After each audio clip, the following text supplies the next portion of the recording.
Bonjour, vous ne le saviez peut-être pas, mais Microsoft Forms avec l'abonnement entreprise vous permet de créer des questions de dépôt de documents. Aujourd'hui, je vous montre comment créer ce dépôt, où sont stockés les fichiers une fois que les gens les déposent et comment faire votre suivi dans Excel. C'est parti! Si vous voulez que votre reporting fonctionne, vous devez d'abord créer le fichier Excel à partir duquel on créera le Forms et ne pas créer le Forms directement. Rendez-vous donc dans votre OneDrive. Moi, j'ouvre un navigateur, je fais outlook.office.com et ensuite je clique sur la petite gaufre et je vais dans OneDrive tout simplement. Et ensuite, si vous avez envie, vous pouvez créer un petit dossier de manière à mettre les informations au bon endroit. Et ensuite, une fois que vous y êtes, là, vous pouvez faire la création d'un fichier Excel par exemple. Je clique donc sur Classeur Excel.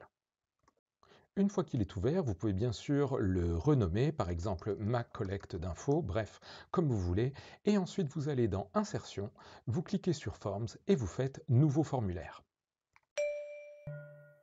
Le nouveau Forms s'ouvre et bien sûr, lorsque vous cliquez sur Ajouter, vous pouvez aller tout au bout et vous pouvez mettre Chargement de fichier.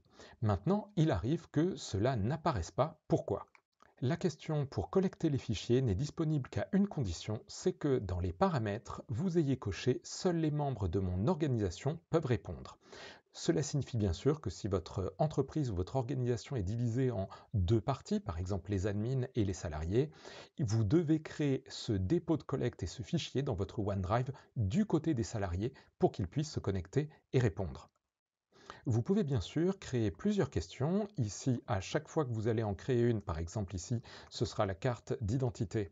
Et vous pouvez en créer une deuxième avec, par exemple, ici, je ne sais pas, le casier judiciaire.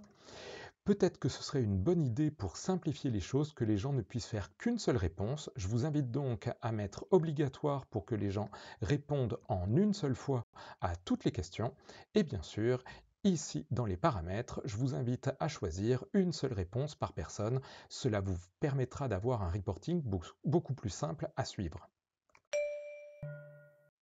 Lorsque les gens vont répondre au questionnaire, ils pourront choisir sur leur ordinateur les fichiers correspondants. Vous avez vu qu'il était possible de limiter les différents types de fichiers et la personne va pouvoir envoyer ses documents directement. Les documents ne vont pas apparaître au même endroit que le fichier Excel. Remontez à la racine de vos fichiers, allez dans Applications, Microsoft Forms et bien sûr Ma Collecte. Ici, vous trouverez un dossier par question. Si vous ouvrez, vous allez voir le fichier que j'ai déposé et vous verrez que le nom et le prénom de la personne sont rajoutés automatiquement à la fin.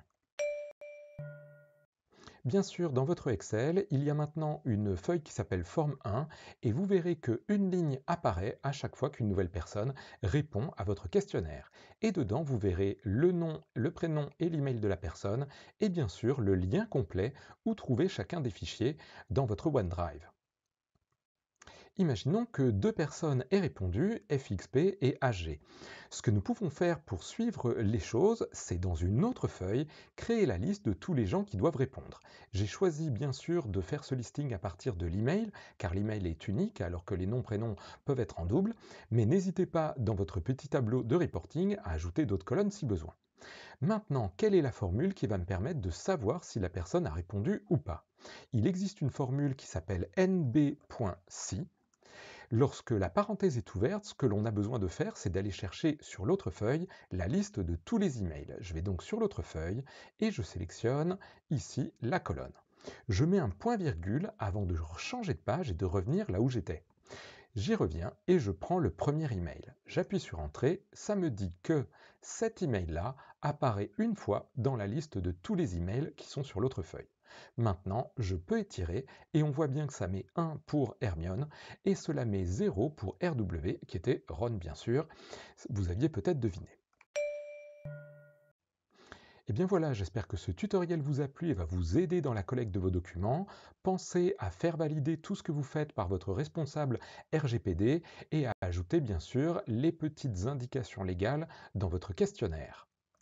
Dans les prochaines vidéos, je vous montre comment gérer le cas où les gens pourraient répondre plusieurs fois et je vous montre les subtilités de cette collecte de documents si vous voulez partir de Teams au lieu de partir de OneDrive.